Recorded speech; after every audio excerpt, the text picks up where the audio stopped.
한 가지 공지를 좀 드리겠습니다.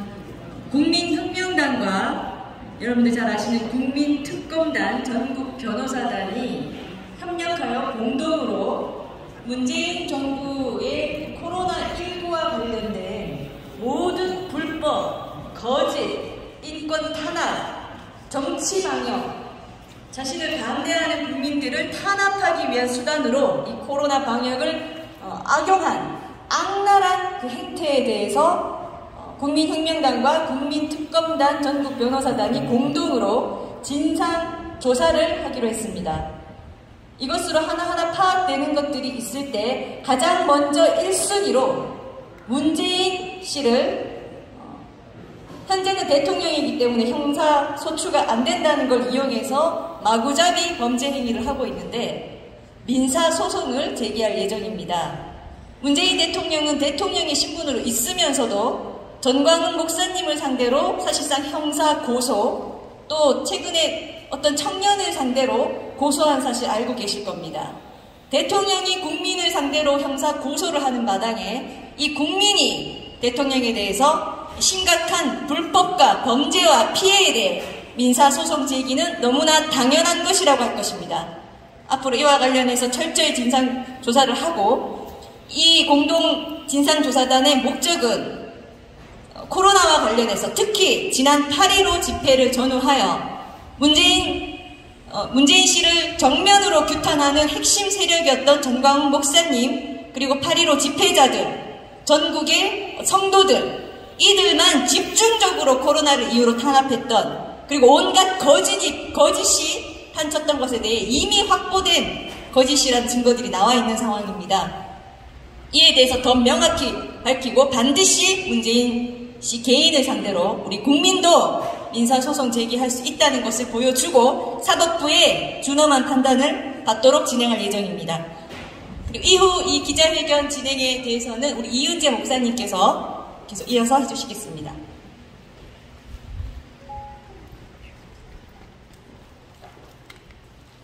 먼저 지금 현재 포괄적 차별금지에 있어서 대한민국을 무너뜨리는 매우 위험한 상황으로 가고 있습니다. 우리 헌법학자, 대한민국 최고의 헌법학자 김학성 박사님께서 포괄적 차별금지법에 관련된 내용을 말씀드리겠습니다. 예, 김학성 교수입니다. 지금 포괄적 차별금지라는 말을 쓰셨는데 그건 작년 용어입니다. 지금 이상민 의원이 발의한 것은 평등법입니다. 차별금지법은 작년에 발의가 된 것이고 이번에 이제 평등법안인데 우리 국민들이 어떤 것을 잘 모르고 계신가 하면 평등한 사회를 만든다. 그거 아주 아름답죠. 우리 모든 인류의 꿈인 것입니다. 평등한 나라, 평등한 사회를 만드는 것이 가장 이상적인데 왜 여기에 반대하느냐. 이걸 정확하게 이해를 하셔야 되는 것입니다. 길게는 말씀 못 드리겠지만 현재 우리나라에 현행법에 국가인권위원회법이 있습니다. 그 2조를 보면 20몇 가지 사유를 다 명시해 놓고 이런 이유로 차별하지 말라라고 현행법에 나타나 있습니다. 차별하지 말라고 이렇게 돼 있어요. 두 번째는 국가인권위원회법 이외에 개별적으로 참여를 금지하는 법이 20개 이상이 만들어져 있습니다. 예를 들자면 장애인 차별하지 마라. 남녀의 임금을 차별하지 마라. 그런 구체적으로 차별을 금지하는 법률이 20여 개나 만들어져 있습니다. 그냥 대한민국은요, 차별을 막기 위해서 물샐 틈 없이 법 체계가 완성되어 있습니다. 문제는 뭐냐?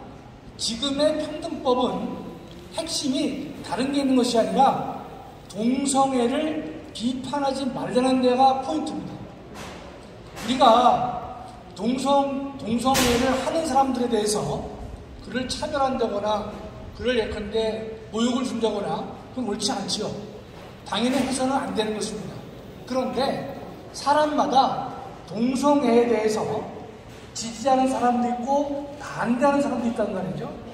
이 법의 핵심은 반대 자체의 말을 하지 말라는 것이에요. 이게 이 법의 핵심입니다. 이거를 포도해서 모든 사람들에게 평등한 사회를 만드는 것을 꿈꾸고 이것을 실현하기 위한 법이다라고 선전하고 있는데 그건 목표가 아닌 것입니다. 가장 중요한 핵심은 동성애 자체에 대한 비판을 하지 말도록 하는 것이고, 두 번째는 동성혼을 가능하게 하는 법입니다. 그래서 우리가 반대를 하는 것입니다. 예컨대 작년에 포괄적 차별금지법은요, 4개의 영역에 대해서만 차별을 하지 마라 라고 했었는데, 금년에 발의된 평등법은요, 일체의 영역 제한을 두고 있지 않습니다. 따라서 개인과 개인 사이에 사적인 대화를 하더라도 동성애를 비판한다, 이거 차별행위가 되는 것이죠. 두 번째, 대학이나 신학대학에서 교수가 강의를 하는데 동성애 잘못됐다라는 자신의 견해를 밝혀도 차별이 되는 것입니다. 교회에서 목사님이나 우리가 또 성당에서 신부들이 동성애가 잘못됐다라고 얘기해도 차별이 되는 것입니다. 따라서 우리가 가장 주목할 대목은 동성애 비판 자체를 못하게 하는 것은 모든 국민의 첫째, 표현의 자유를 침해하는 것이고, 두 번째, 종교의 자유를 침해하는 것이고, 세 번째, 학문의 자유를 중대하게 훼손하는 것입니다. 그래서 안 된다는 것입니다. 우리가 보면 평등이란 이름으로 결국은 자유를 말살하는 것입니다. 우리가 한 걸음 더 나가보면요, 평등 사회를 만들려고 노력한 사람들이 공산주의 사상이고 사회주의 사상이란 말이죠. 지금 국가보안법을 폐지하자고 주장하는 사람들이 대부분 다 이 평등법 제정을 찬성하는 사람들입니다. 넓게 보면 그 흐름이 같다라고 볼 수 있는 것입니다. 결론적으로 현행 국가인권위원회법 20개가 넘는 개별적 차별금지법이 존재하고 있고, 우리가 개인적으로 어떤 동성애자에 대해서 심한 모욕적인 발언을 한다면 지금도 현행법으로 처벌됩니다. 모욕죄로 처벌되는 것이에요. 명예훼손으로 처벌이 가능합니다. 따라서 근데 지금 이 평등법은요, 그 단계를 넘어서 일단 동성애 자체를 비판해서는 안 된다는 데 초점을 두고 있기 때문에 여기에 학자들도 양심과 표현과 학문과 종교의 자유를 근본적으로 위협하고 있기 때문에 잘못됐다는 것입니다. 이것이 하나 더 나가면요, 동성애 비판을 금지하게 되면 차별을 하면 안 되기 때문에 가족 형태도 차별하지 말라는 쪽으로 가는 것입니다. 가족 형태를 차별하지 말라는 게 무엇으로 이어질까요?